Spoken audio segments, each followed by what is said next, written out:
Bar association Rajouri ने मोदी सरकार का स्वागत ते शुक्रिया करते हुए आख्या कि पहाड़ी लोग बड़े चिरे दे एसटी स्टेटस की ढीक है जिहड़ी कि हुण मोदी सरकार ने मुकाई सुट्टी है। बार एसोसिएशन के प्रेसिडेंट ने आख्या कि पहाड़ी लोगों की इस रिजर्वेशन का कई वरे दा सरकार को लामा हा जिहड़ा कि हुण मुक्की गया। रजौरी बार एसोसिएशन ने पहाड़ी लोगों की मुबारकां भी दित्तियां ते खुशियां भी मनाईयां। पहाड़ी लोग जो बड़े सफल सहाय प्रेरणा डिमांड थी, लेकिन किसी ने पूरी नहीं की।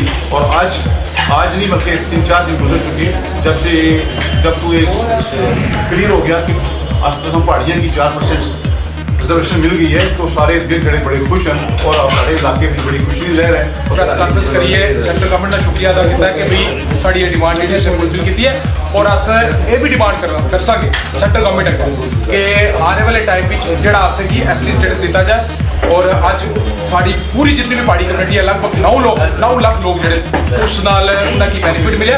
साडा पहाड़ी अगर 4 किलोमीटर लगी चुकी घराटा खड़ना सी पियाने वास्ते उन्होंने भी ना खड़ना सी और उन्हें की रिजर्वेशन लगी सी तो साढ़े पहाड़ियां अपनी नाइंसाफी हुई है। अज पहाड़ियां के दिलों में खुशी नहीं लहर है कि आने वाले वक्त की पहाड़ियां ना जड़े चेहरे खिलसन। जिला पुंछ दे साबजियां सैक्टर जुथे के आए दिन एलओसी उपर गोलीबारी दी खबर आंदी रहिंदी है। इन्हें ध्याड़े उत्थे बर्फबारी पुआ करदी है। पिछले 1.5 महीने दी लगातार बर्फबारी पोने कारण बाकी कई शिड़के दा संपर्क साबजियां सैक्टर कन्ने टुटी गेदा है। बर्फबारी साफ कराने दा काम ते कन्नो कन्नी जारी है, पर कोरा पोने दी वजह कन्ने शिड़कें उपर मती फिसलन है। ना गड्डी चला करदी है ते ना के रेहड़ी वाला कोई समान ढोई सकदा है। फिलहाल लोकें गी मुंडे उपर समान लदिए जाना पुआ करदा है। सवाल यह है कि चानचक अगर कोई गोलीबारी के इत्थे शुरू हुई जा ते कोई के कर ते कुथे जाग।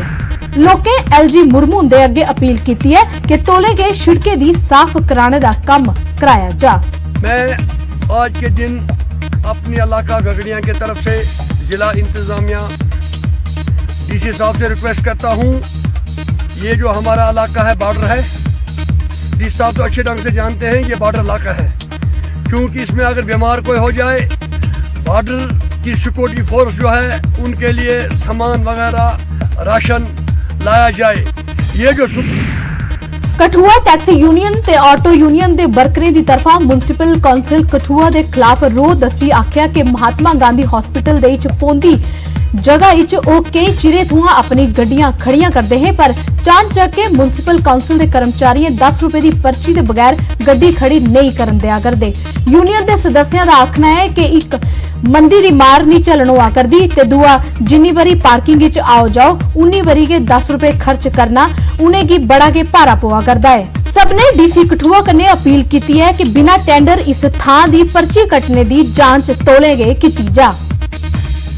ये है कि एमएलए साहब ने बनाया है पार्किंग, एक तो पार्किंग है इनकी मैडिकल कॉलेज वालों की, दूआ है 3 दिन आते हैं पर्ची कट्टन पार्किंग की और नजायज पर्ची कटा देने, क्योंकि एमएलए साहब ने उस दिन आख्या कि बिल्कुल फ्री हो ये पर्ची तोड़ने कमेटी। जिला सांबा दे संगवाल ग्रां च रूरल डिवेलपमेंट डिपार्टमेंट की तरफा नालियां बनाने का काम अध मझाटे छड्डी दिता गया, जिसकी वजह कन्ने ग्रां दे लोकें ते स्कूली बच्चों की मती परेशानी आवा करदी है। स्कूली बच्चे का गलाना है कि उनके स्कूलों के गेटे थुआं सारा पानी अंदर आई जाता है, जिसकी वजह कन्ने उन्हें की गंदगी सहनी पुआ करदी है।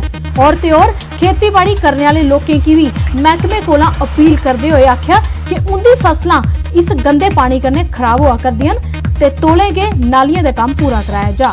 ये ग्रां संगवाल दा पानी है, ये नाला जड़ा ये रोड बनया हा ते इस कन्ने जड़ा नाला बनाया इहने अद्धा बनाया ते बाकी छड्डी ओड़े दा ते 2 साल दे विच जड़ा है इन्हें पूरा नहीं इसी अगे कीता, जिस दा कन्ने कि ग्रां दा पानी सारा खेतरें जा दा ये सारे खेतर। पुंछ जिले की नियंत्रण रेखा पर भारत की रक्षा ताई तैनात रोमियो फोर्स की 39 RR ने एलओसी के कन्ने बसे दे ग्रां जलास T20 क्रिकेट टूरनामेंट शुरू कराया, जिहदे ग्रां दी 8 टीमें भाग लैता। टूरनामेंट का उद्घाटन 39 RR के अधिकारी कर्नल R जगत नारायण ने किया, जिन्हें खिलाड़ियों कन्ने हथ मिलाई मुलाकात करते हुए उनकी सराहना की। जलास क्लब ने 3 विकेट कन्ने मैच जीती लिया और सैनिकें ते कन्ने खेल प्रेमियों इस टूरनामेंट बधी चढ़िए हिस्सा लैता। पुंछ जिले के मंडी तहसील हैडकुआटर च बस अड्डे थमां मेन बाजार धोड़ी सड़क की माड़ी हालत थमां इलाके के लोग ते दुकानदार सख्त रोए न। उन्हें PWD महकमे के खिलाफ प्रदर्शन किया। उनका गलाना है जे कई बारी सड़क की मरम्मत की मांग के बावजूद जिला प्रशासन ने कोई कार्रवाई नहीं की है।